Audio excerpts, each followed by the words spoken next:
Okay, at ngayon ay ating ipagpapatuloy ang pag-uulat sa ikatlong aralin. Ang ikatlong aralin ay may paksa na pagsulat ng agenda at ng katitikan ng pulong. Para sa ating mga layunin, una, nakatutukoy na mahahalagang impormasyon sa isang pulong upang makabuo ng sintesis sa napag-usapan. Pangalawa, nakatutukoy ng kabatiran sa paggawa ng agenda, memorandum at katitikan ng pulong. Pangatlo, nakasusulat ng sariling halimbawa ng memorandum at agenda at pang-apat, nakapagpapahalaga ng oras at panahon sa pagtupad ng mga gawaing itinakda.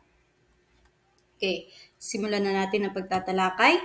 Ayon kay Professor Maria Revilla Sulpesert noong 2014, ang memorandum ay isang kasulatang nagbibigay kabatiran tungkol sa gagawing pulong o paalala tungkol sa isang mahalagang impormasyon. Sa memo din, nakasaad ang layunin o pakay ng gagawing meeting. Ayon kay Dr. Darwin Bargo noong 2014 sa kanyang aklat na Writing in the Discipline, ang mga kilala at malalaking kumpanya at mga institusyon ay kalimitang gumagamit ng mga colored stationery para sa kanilang mga memo tulad ng sumusunod. Una, kulay puti. Ito ay ginagamit sa mga pangkalahatang kautusan, direktiba o impormasyon. Pangalawa, pink o rosas. Ginagamit para naman sa request to order na nanggagaling sa purchasing department. Pangatlong kulay, ang dilaw o luntian. Ginagamit naman para sa mga memo na nanggaling sa marketing at accounting department. Okay, meron akong halimbawa dito ng nakasulat na memorandum. Okay, huwag kalimutan na sa pagsulat ng memorandum, kailangan nandyan ang sa pinakataas nakalagay ang pangalan ng kumpanya o institusyon kung saan ka napabilang. Sa memorandum rin nakalagay kung para saan ang inyong memo. Mula kay or kanino nagmumula ang memorandum, ang petsa kung kailan ito ipinadala at ang paksa na maaaring talakayin sa pagpupulong.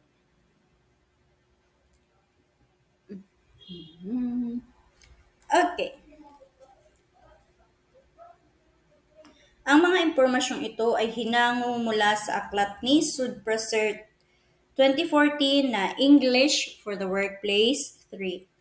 Kinakailangan sa memorandum makikita ang letterhead, ang logo at pangalan ng kumpanya, institusyon o organisasyon, gayon din na lugar kung saan matatagpuan ito at minsan maging ang bilang ng numero ng telepono. Pangalawa, ang bahaging para kay or kina ay naglalaman ng pangalan ng tao o mga tao kaya naman ay grupong pinag-uukulan ng memo. Para sa isang informal na memo, ang para kay Eileen ay sapat na. Ngunit sa mga formal na memo, mahalagang isulat ang buong pangalan ng pinag-uukulan nito. Kung ang tatanggap na memo ay kabilang sa ibang departamento, makakatulong kung ilalagay rin ang pangalan ng departamento.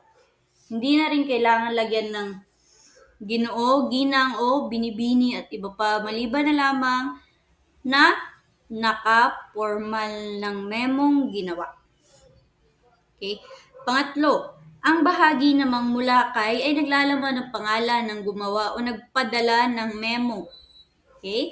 Pang-apat, huwag kaligtaan ng petsa. Iwasan ang paggamit gaya ng number na 11/25/15 o 30/09/15. Sa halip, isulat ang buong pangalan ng buwan o dinaglat na salita nito tulad halimbawa ng Nobyembre o No, kasama ang araw at taon upang maiwasan ang pagkalito. Panlima, ang bahaging paksa ay mahalagang maisulat ng payak, malinaw at tuwiran upang agad maunawaan ang nais ipabatid nito. Okay, pang-anim, mensahe. Kadalasang ang mensahe ay maikli lamang, ngunit Kung ito ay isang detalyadong memo, kailangan ito ay magtaglay ng sumusunod. Una, sitwasyon. Dito makikita ang panimula o layunin ng memo. Pangalawa, problema. Nakasaad ang suliraning dapat pagtuunan ng pansin. Hindi lahat ng memo ay nagtataglay nito. Pangatlo, solusyon. Nagsasaad ng inaasahang dapat gawin ng kinauukulan. Pangapat, paggalang o pasasalamat. Wakasan ang memo sa pamamagitan ng pagpapasalamat o pagpapakita ng paggalang. Ang huling bahagi ay ang lagda ng nagpadala, lagda o signature. Kadalasang inilalagay ito sa ibabaw ng kanyang pangalan sa bahaging mula kay. Okay, sunod.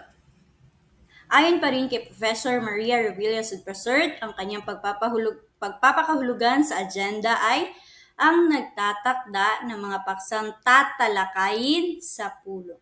Upang magkaroon ng maayos at sistematikong agenda ang isa sa mga susi ng matagumpay na pulong. Bakit?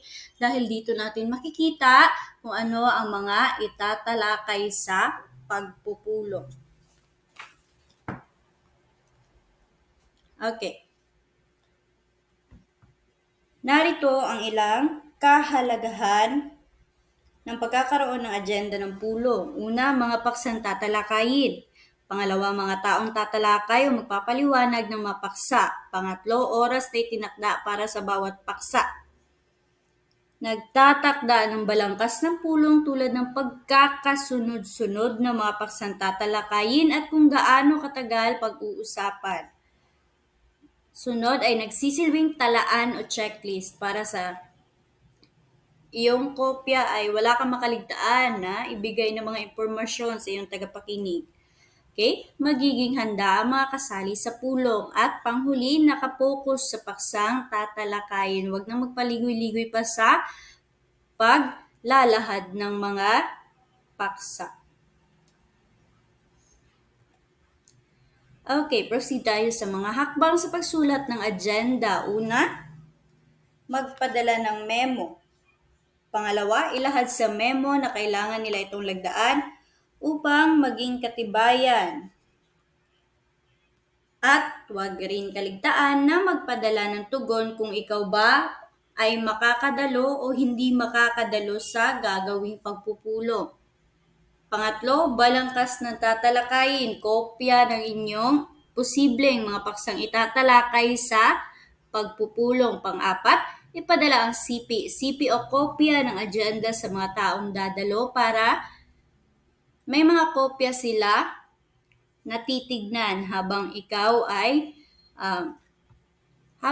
nagsasalita sa harapan. Panlima, sundin ang nasa agenda sa pagsasagawa ng pagpupulong katulad ng sinabi ko kanina. Kung hindi naman importante ang mga paksang iyong ibabahagi ay pagpaliban na lang ito. Okay? Nakapokus lang dapat doon sa mga nasa checklist or mga nasa agenda ng mga paksa na iyong inilagay. Okay, sunod. Mga dapat tandaan sa paggamit ng agenda. Una, tiyaking ang bawat dadalo sa pulong ay nakatanggap ng CP o kopya ng agenda. Pangalawa, talakayin sa unang bahagi ng pulong ang higit na mahahalagang paksa. Pangatlo, manatili sa schedule ng agenda ngunit maging flexible kung kinakailangan. Okay, ang tinutukoy dito na maging flexible dapat kung kinakailangan dahil maaaring ang iyong mga tagapakinig ay may mga katanungan na patungkol sa iyong paksang tinatalakay. Okay? Next, pang-apat, magsimula at magwakas sa itinakdang oras na nakalagay sa CP ng agenda. Panlima, ihanda ang kakailanganing dokumento kasama ng agenda. Ano yung tinutukoy ng mga dokumento dito? Yung agenda o yung mga napag-usapan sa pulong or mga mapag-uusapan pa lang sa pagpupulong. Pangalawa, yung talaan o checklist ng mga taong nakadalo. Okay? Okay, proceed tayo sa katitikan ng pulong. Ang pulong ay mababalewala kung hindi maitala ang mga napag-usapan o napagkasunduan.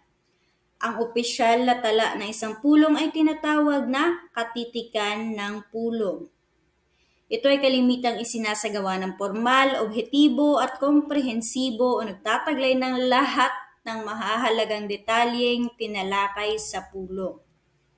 Matapos itong maisulat at mapagtibay sa susunod na pagpupulong, ito ay nagsisilbing opisyal at legal na kasulatan ng samahan, kumpanya o organisasyong maaaring magamit bilang prima facie evidence sa mga legal na usapin o sanggunian para sa susunod na pagpaplano at pagkilos.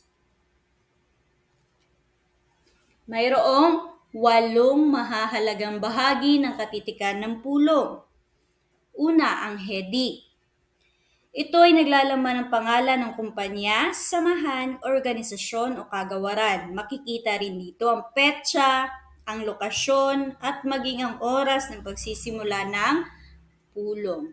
Pangalawa, mga kalahok o dumalo. Dito nakalagay kung sino ang nanguna sa pagpapadaloy ng pulong, gayon din ang pangalan ng lahat ng mga dumalo kasama ang mga panauhin. Maging ang pangalan ng mga liban o hindi nakadalo ay nakatala rin dito. Pangatlo, pagbasa at pagpapatibay ng nagdaang katitikan ng pulong. Dito makikita kung ang nakalipas sa katitikan ng pulong ay napagtibay o may mga pagbabagong isinagawa ang mga ito. Pang-apat, action items o usaping na pagkasunduan. Kasama sa bahaging ito ang mga hindi pa natapos o nagawang proyektong bahagi ng nagdaang pulong. Dito makikita ang mahahalagang tala hinggil sa mga paksang tinalakay. Inilalagay rin sa bahaging ito kung sino ang taong nanguna sa pagtatalakay ng isyu at maging ang desisyong nabuo ukol dito. Panlima, pabalita o patalastas. Hindi ito laging makikita sa katitikan ng pulong, ngunit kung mayroon mang pabalita o patalastas mula sa mga dumalo tulad halimbawa ng mga suwestrong agenda para sa susunod na pulong ay maaari ring ilagay sa bahaging ito. Pero ito ay kung may sapat na oras lamang kayo na italakay yung mga suwestrong inihanda ng mga taong dumalo. Pang-anim, schedule ng susunod na pulong. Itinatala sa bahaging ito kung kailan at saan gaganapin ang susunod na pulong. Pang-pito, pagtatapos. Idilalagay sa bahaging ito kung anong oras nagwakas ang pulong. At panghuli, ang pang-8, ang lagda. Mahalagang ilagay sa bahaging ito ang pangalan ng taong kumuha ng katitikan ng pulong at kung kailan ito isinumite. Okay. Proceed tayo sa mga dapat gawin ng taong naatasang kumuha ng katitikan ng pulong. Ayon pa rin ito sa aklat ni Sudprasert na English for the Workplace 3.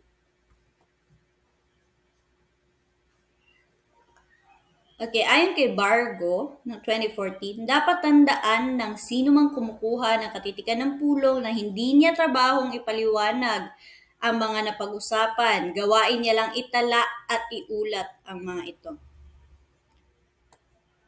Okay. Una, hanggat maaari ay hindi partisipante sa nasabing pulong. Hindi madali ang pagkuha ng katitikan ng pulong, kaya napakahalaga na ang naatasang kumuha nito ay may sapat na atensyon sa pakikinig upang maitala niya ang lahat ng mahahalagang impormasyon o desisyong mapag-uusapan. Magagampanan niya ito ng lubos kung ito lamang ang kanyang gagawin sa kabuuan ng pulong. Pangalawa, umupo malapit sa tagapanguna o presider ng pulong. Magiging madali para sa kanya linawin sa tagapanguna ang ilang mga bagay na hindi niya lubos na nauunawaan o siya ay nakaupo malapit sa presider. Pangatlo, may siping ng mga pangalan ng mga taong dadalo sa pulong. Mahalaga na ma-check kung sino-sino ang dumalo sa pulong at maging ang mga liban o yung mga hindi nakadalo. Itala rin ang mga pangalan ng mga taong dumating ng huli sa itinakdang oras, maging ang mga umalis ng maaga. Pang-apat, handa sa mga sipi ng agenda at katitikan ng nakaraang pulong. Dito sa pang-apat is applicable lang ito siya kung pangalawang beses nyo nang magkita o magpulong, magkaroon ng pagpupulong. Okay? Kung hindi na ipamahagi ng maaga ang agenda na napag-usapan sa pulong, mahalagang maibahagi ito bago magsimula ang pulong kasama ang sipi ng katitikan na nagdaang pulong. Makatutulong ito upang higit na maging organisado at sistematiko ang daloy ng pulong. Panlima, nakapokus o nakatuon lamang sa nakatalang agenda bilang kalihim ng tagapanguna ng pulong, mahalagang mabantayan na ang lahat ng tinatalakay na paksa sa pulong ay yaon lamang kasama o nakasaad sa agenda upang hindi masayang ang oras ng lahat at gayon din ay maiwasan ang kalituhan sa pangkat. Pang-anim, tiyaking ang katitikan ng pulong na ginagawa ay nagtataglay ng tumpak at kumpletong heading. Kailangang malinaw na nakatala ang pangalan ng samahan o organisasyon, ang petsa, oras, at lugar ng pagpupulong. Pampito, gumamit ng recorder kung kinakailangan. Makatutulong ng malaki kung gagamit ng recorder sa oras ng pulong upang sakaling may puntos na hindi malinaw na naitala ay maaari itong balikan. Maaari mo itong mapakinggan ng paulit-ulit kung may mga nakalimutan ka man na hindi naisulat o naitala sa iyong kwaderno. Okay, pampito. Itala ang mga mosyon o formal na suhestyon ang maayos. Ang mga mosyon o mga suhestyong nabanggit sa pulong at sinusuga ng iba pangkasapi at napagtibay ng samahan ay dapat maitala ng maayos. Pang-siyam, itala ang lahat ng paksa at isyong napagdesisyonan ng kupunan. Mahalagang maitala ang lahat ng mga paksa at isyong napagdesisyonan gaano man ito kapayak o kalaking bagay. Pang-sampu, isulat o isaayos agad ang mga datos ng katitikan pagkatapos ng pulong. May tatlong uri o estilo ng pagsulat ng katitikan ng pulong. Una, ulat ng katitikan. Pangalawa, salaysay ng katitikan. At pangatlo, resolusyon ng katitikan. Sa ulat ng katitikan, sa ganitong uri ng katitikan, ang lahat ng detalyeng napag-usapan sa pulong ay nakasulat o nakatala. Maging ang pangalan ng mga taong nagsalita o tumalakay ng paksa kasama ang pangalan ng mga taong sumang-ayon sa mosyong isinagawa. Pangalawa, salaysay ng katitikan. Isinasalaysay lamang ang mahahalagang detalye ng pulong. Ang ganitong uri ng katitikan ay maituturing na isang legal na dokumento. Pangatlo, resolusyon ng katitikan. Nakasaad lamang sa katitikan na ito ang lahat ng isyong napagkasunduan ng samahan. Hindi na itinatala ang pangalan ng mga taong tumalakay nito at maging ang mga sumang-ayon dito. Kadalasang mababasa ang mga katagang napagkasunduan na o napagtibay. At dito nagtatapos ang aking pagtatalakay sa ikatlong aralin na may paksa na pagsulat ng agenda at katitikan ng pulong.